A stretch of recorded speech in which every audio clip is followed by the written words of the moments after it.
बिस्मिल्लाहिर्रहमानिर्रहीम। खातिन हज़रात, मैं हूँ अख्तर अब्बास और आप सबकी चमकती आंखों को, चमकते पेशानी को और चमकते मुस्तकबिल को मेरा सलाम पहुंचे। चाय का एक घूंट, एक मीठे लफ्जों का घूंट या किसी भी ऐसी चीज का जिसकी आपको जरूरत हो, जब आपको वक्त पे मिलती है तो उसकी बहुत खुशी नसीब होती है। इसी तौर पे जब जब भी हमें आपको को गिफ्ट मिलता है, छोटा या बड़ा, it has the worth. Gift मोहब्बत का इजहार होता है। गिफ्ट कभी कभी आपकी इंपॉर्टेंस का भी इजहार होता है कि अगला आपकी खुशी के लिए देना चाह रहा है। कभी कभी जरूरत का भी इजहार होता है। हमें आज एक गिफ्ट मिला है, बहुत ही खूबसूरत कमाल पैकिंग है। ये जनाब कायनात हर्बल की तरफ से फेस सोप उन्होंने भेजा है और क्या व्हाट ए फैंटास्टिक कलर चुना है।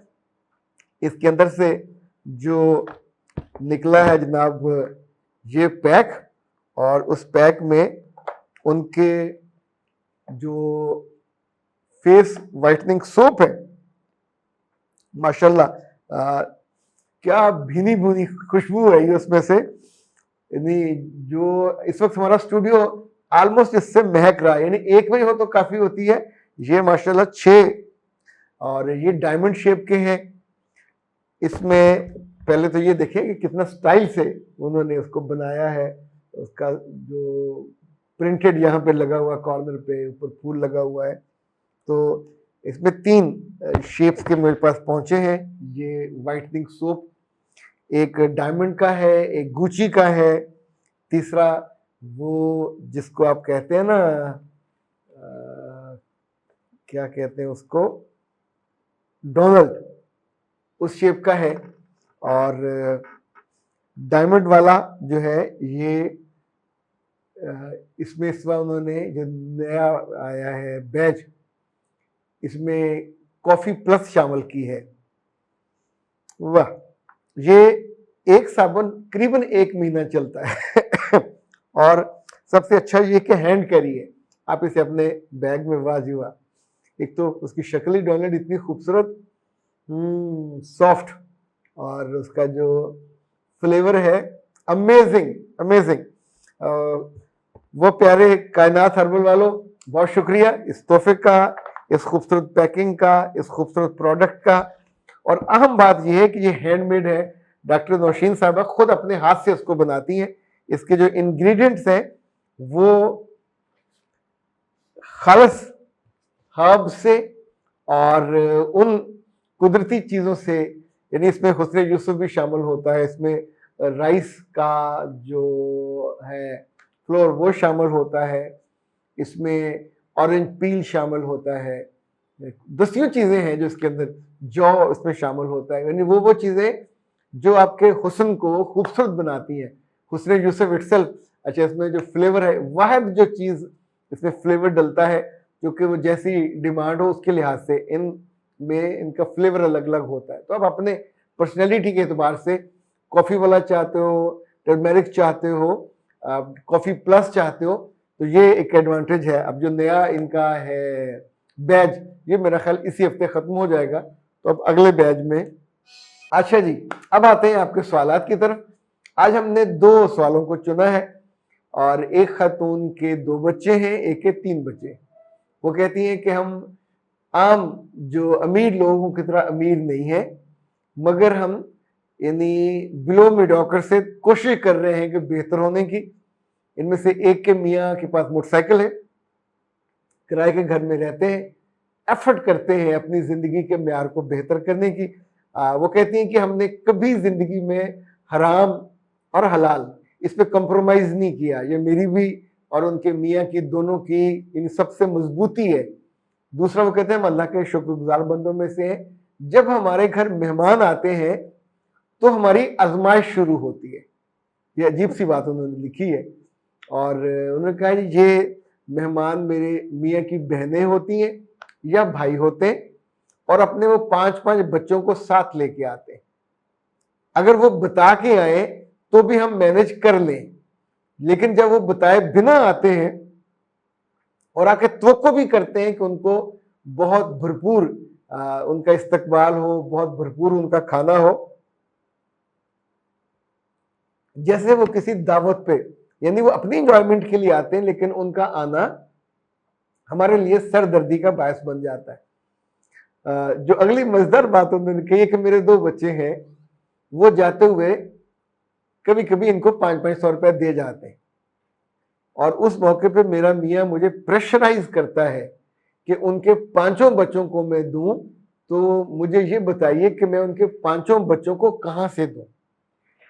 यानी हमारे पास जो मामूल का बजट होता है, उनके मियाँ कोई 50-55 हजार कमाते, तो हमारे पास जो मामूल का बजट है उसमें हम गिन गिन के चल रहे होते हैं, यानी आखिरी हफ्तों में हम गोश्त नहीं ला के खरीद सकते। तो अब उसमें से अगर मुझे 500-500 देना है तो 2500 रुपया देना है, मैं कहां से दूं? लेकिन देना पड़ता है, किसी से मांगे, किसी से उधार लें, कुछ करें, क्योंकि मेरा मियाँ कहता है कि ये इज्जत का मसला है। और उनके जाने के बाद अगला 1 हफ्ता मेरा मियाँ मोटरसाइकिल नहीं चला सकता, पेट्रोल के पैसे नहीं होते, तो फिर वो लोकल पे आते जाते हैं, लंबा उनको चलना पड़ता है। जब वापस आते हैं तो ये सो फ्रस्ट्रेटेड और टायर्ड कि आके मुझसे भी लड़ते हैं, बच्चों से भी लड़ते हैं। घर का जो हमारा खाना बजट है, अगले 1 हफ्ते में हमारे घर में दूध नहीं आ सकता, और ये हम चुके बाकी अमीर लोगों की तरह दूध इकट्ठा महीने का पे नहीं करते, 10-12 हजार वो बहुत पड़ता है और हमसे वो अफोर्ड ही नहीं हो सकता, तो हम फिर साथ साथ जितना मंगवाना हो। लेकिन अगले 1 हफ्ता हमारे घर में दूध नहीं आ सकता। अब ये शिकायत भी किसी से नहीं की जा सकती, लेकिन मुझे अब ये बताइए क्या इसका कोई हल है? जी, इस पे हम जरूर बात करते हैं। और जो दूसरा है, ये मिसेस तस्नीम है, इनके 3 बच्चे हैं। वो कहते हैं कि मेरी खाला और मेरे मियाँ की फुप्पो वो हमारे लिए अजाब बनी हुई है। ये महीने में 1 दफा आती हैं, कभी 1 महीना छोड़ देती हैं, अपनी जरूरत को आती हैं। यानी यूं समझे लाइक हमारा घर अगर डिफेंस रोड पे है तो ये शादरे से आ रही हो। शादरे का मतलब है यहाँ से कुछ 30-35 किलोमीटर लोकल पे आती हैं, चिंगची पे आती हैं, आके खाना खाएंगी, रहेंगी। शाम को जब जाना है तो मेरे मियाँ को वो प्रेशराइज करती हैं कि या तो मुझे खुद छोड़ के आओ, ये 30 जाने का 30 आने का 60 किलोमीटर, या फिर मुझे उबर करा के दो या ड्राइव करा के दो, उस पर मैं जाऊंगी। तो उन्होंने कहा है कि सर पिछले महीने मैं जो ट्यूशन पढ़ाती हूँ 2500 रुपया उसका है, तो अभी मेरे पास पैसे आए थे 2500 रुपया, और मैंने उसका सोचा हुआ था ये करना है, ये करना है, ये करना। तो उनके इसरार और प्रेशर पे मुझे उन्हें ड्राइव करा के देनी पड़ी, और वो 2500 का 2500 पे लग गया। क्या करना चाहिए? अच्छा, इन दोनों में आप देखें, खवातीन की नीयत या इंटेंशन बुरी नहीं है, लेकिन जो माली तौर पे जब आप कमजोर होते हैं, पैसे जेब में नहीं होते, तो सच्ची बात है बंदा बहुत ही हौला हो जाता है। इसलिए खुद आप भी और अपने बच्चों को भी ये जरूर तालीम भी दें, तरबियत भी दें कि रिस्क ज्यादा कमाएं। पाकीज़ा अल्लाहुम्मा इन्नी अस्सअलुका इल्मन नाफ़िअन व रिज़्क़न वासिअन तय्यबन, ये अल्लाह ने दुआ सिखाई है। तो जब घर में रिस्क ज्यादा होगा तो फिर मेहमानों के आने जाने पे दिक्कत नहीं होती और परेशानी भी नहीं होती। लेकिन ये दोनों चीजें बहुत टेक्निकल हैं। तो पहली बीवी, जो आपके नंद के बच्चे आते हैं 5-5, या आपके आते हैं उनके देवर के या जेठ के बच्चे आते हैं, और वो आपको पैसे 500-500 देने के बाद ईद शब रात पे तो करते हैं कि आपका मियाँ असूली तौर पे एक चीज अब दोनों तय कर लें, अपनी औकात के अंदर जिए और अपनी मीन देखने के बाद जिए। लाइक उन्होंने आपके बच्चों को 1000 रुपया दिया, 500 जमा 500, तो अब आप उनके बच्चों को पैसे नहीं देंगे। आई रिपीट, बदला थोड़ी है। एक ये कि जब आप उनके घर जाएं तो दे दीजिएगा, लेकिन तब भी आप 1000 रुपया देंगी, 1000 से ज्यादा नहीं देंगी। और वो 1000 भी जब बैठे हो तो उनकी माँ को पकड़ा दें या बाप को पकड़ा दें या बड़ी बहन को पकड़ा दें या बड़े भाई को पकड़ा दें, या आपस में बांट लेना। ये होगा अदल, ये होगा इंसाफ, ये होगा बैलेंस। जब भी आप ज़ेरे बार होते हैं और कई कई हफ्ते फिर आपकी जिंदगी का पूरा तवाज़न बिगड़ जाता है, तो ये कोई दानिशमंदी नहीं है। और वो उन 2500-3000 का उनको कोई बहुत फर्क भी नहीं पड़ता, वो उसको बॉदर भी नहीं करते। ऐसा भी नहीं होगा कि जाके वो कोई तमगा आपको भेज दें, जाके तस्वीरें लगाएं कि हमारे भाई ने और हमारी भाभी ने ये किया। लोग इसका यानी वक्ती तौर पे एक होता है, आपने उनके आने पे पहली दफा आए तो दे देना चाहिए। अब रोज का मामूल हो तो फिर एक आसान ये होता है कि सुर्ख नोट रखा और जाते हुए 1-100 उनको पकड़ा दें, 200-200 पकड़ा दें। पैसे नहीं देना चाहते तो चिप्स लीजिए, मुख्तलिफ जो चीजें हैं ये भी 300-400 से ज्यादा की नहीं होनी चाहिए, और जाते हुए उनको बच्चों को वो पैकेट पकड़ा दीजिए। सो आपके अंदर की मजबूती आपको ज़ेरे बार होने से बचाएगी।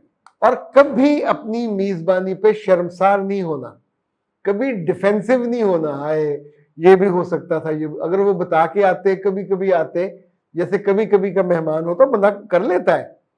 पर अगर बजट नहीं है तो मैं इस हक में कभी नहीं हूं कि उधार मांग कर या आने वाले दिनों का अपना सफर खर्च काट के आप किसी की मेहमानदारी करें। मेहमानदारी उतनी है जितनी औकात हो, खुश दिली से हो, बाद में आपके लिए बुरी याद या अजाब ना बन जाए। फरबास को दीजिए इजाजत। अस्सलाम वालेकुम।